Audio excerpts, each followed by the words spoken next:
Green hydrogen र green ammonia प्रविधि प्रयोग गरी रासायनिक मल कारखाना स्थापना गर्न लगानी बोर्ड नेपाल मार्फत कार्य अगाडि बढाइनेछ।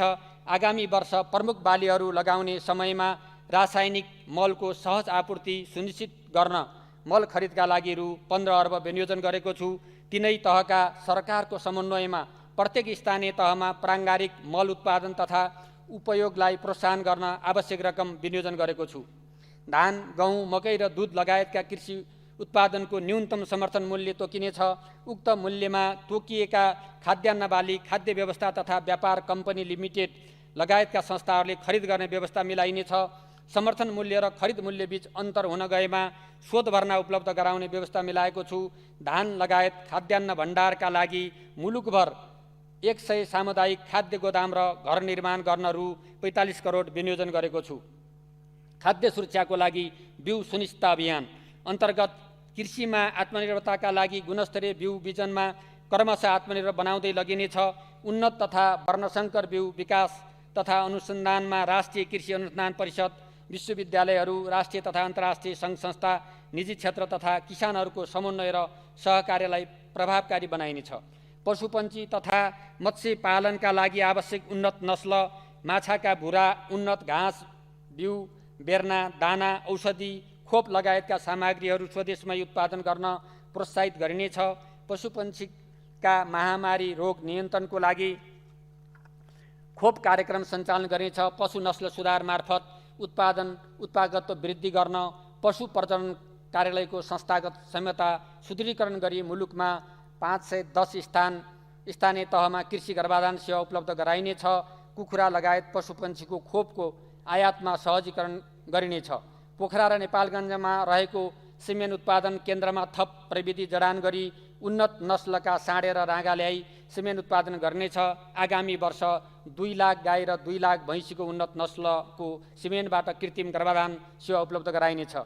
कृषि खाद्य प्रविधि तथा पशुपन्छी रोग अन्वेषण प्रयोगशालालाई क्रमशः अन्तर्राष्ट्रिय प्रत्यायनयुक्त प्रयोगशालामा स्तरोन्नति गर्न न्यूनतम पूर्वाधार विकास र क्षमता अभिवृद्धिको लागि कार्यक्रम सञ्चालन गरिनेछ। खाद्य पदार्थमा हुन सक्ने थप 2 वर्गका विषादीहरूको अवशेष परीक्षण सुरु गर्नेछ। प्राङ्गारिक कृषि उत्पादनलाई प्रोत्साहन, प्रमाणीकरण र ब्रान्ड प्रवर्धन गरी राष्ट्रिय तथा अन्तर्राष्ट्रिय रूपमा बजारीकरण गर्नेछ। जलवायु परिवर्तन, रोग किराको प्रकोप एवं प्राकृतिक विपदहरूबाट कृषि, पशुपन्छी लगायत तथा मत्स्य क्षेत्रमा रहेको जोखिम न्यूनीकरणका लागि पशुपन्छी बिमा लगायतका अनुकूलन व्यवस्थापनका कार्यक्रमहरू सञ्चालन गरिनेछ। विक्रम सम्वत 2079लाई कृषि जैविक विविधता वर्षको रूपमा मनाइनेछ। कृषि बाली तथा पशु बिमाको प्रिमियममा 80% अनुदान प्रदान गर्न रु 76 करोड विनियोजन गरेको छु। नगदे बाली खेती गर्न किसानहरूलाई उत्प्रेरित गरिनेछ। नेपाल सरकारले उखु किसानलाई उपलब्ध गराउने अनुदान रकम उखु क्रसिङ भएकै वर्ष उपलब्ध गराइनेछ। उखुको जातीय विकास गर्न उखु अनुसन्धान कार्यक्रम प्राथमिकताका साथ सञ्चालन गरिनेछ। चिनी उत्पादनमा मुलुकलाई आत्मनिर्भर बनाउन उखु बालीका अतिरिक्त सुगर बिट्स समेतको उत्पादन गर्न कार्यक्रम सञ्चालन गरिनेछ। उखु किसानलाई अनुदान उपलब्ध गराउन रु 81 करोड विनियोजन गरेको छु। प्रत्येक प्रदेशमा ठुला र मध्यम आकारका मोडिफाइड एटमोस्फियर कोल्ड स्टोर खोल्ने व्यवस्था मिलाइनेछ। चोभार स्थित फलफुल तथा पुष्प बजार सञ्चालनमा ल्याइनेछ। रूपन्देहीको कर्साघाटमा आधुनिक कृषि उपज निर्यात बजार निर्माण कार्य सुरु गर्नेछ।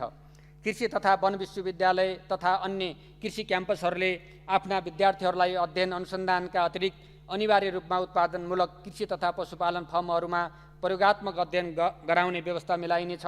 जलवायु परिवर्तन अनुकूलन कार्यक्रम अन्तर्गत मुगु, जुम्ला, कालीकोट जिल्लाका जलवायु तथा खाद्य सङ्कटासन्न बासिन्दाहरूको जीविकोपार्जन सुधार र अनुकूलन क्षमता अभिवृद्धि गर्ने कार्यक्रम सञ्चालन गरिनेछ।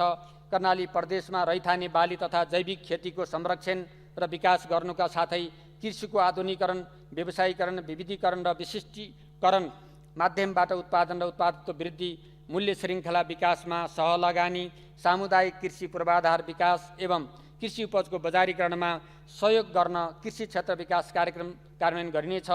कृषि तथा पशुपन्छी विकास मन्त्रालयको लागि रु 55 अर्ब 97 करोड विनियोजन गरेको छु।